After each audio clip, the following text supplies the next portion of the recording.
Hajat Namyaro orukora mu office ya National Chairman ahabwa NRM asiimirwe Karooro Okurut Foundation ahabw'okufaayo bakagunjura emyeto omu mukono otiireho n'okushagika President Museveni.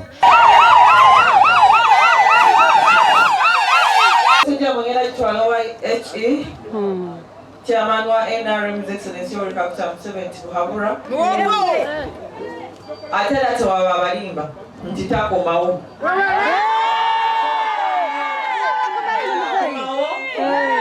Tebasikira mulamu. Namyaro ayakirwa abakazi n'emyeto bingi omwanya ogu ogwa Karooro Okurut Foundation Ntabiko Center kandi ayorekera okushemererwa ahabwa abantu ba Bushenyi okumworeka rukundo.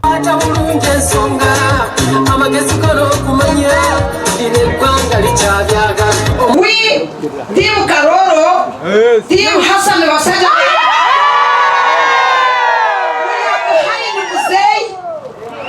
Muzei tova kumeini. Mwebale nnyo kubera abantu bakozi nga mukola bino ebintu by'ebiroweka ebyenjawulo.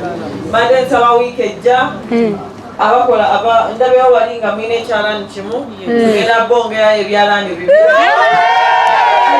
Tulina wano ekintu kyaffe kano bakayita kasengeja genda ogambe Muzeeyi Tiimu Karooro ekusaba kano kasengeje ebyobuyigirize Senteji n'eyokwegisa eby'emikono aho abakazi barikwekorera bingi n'emyeto okubaasa kweyiha omu bworo gasha kwa Sheikh Abdulatif.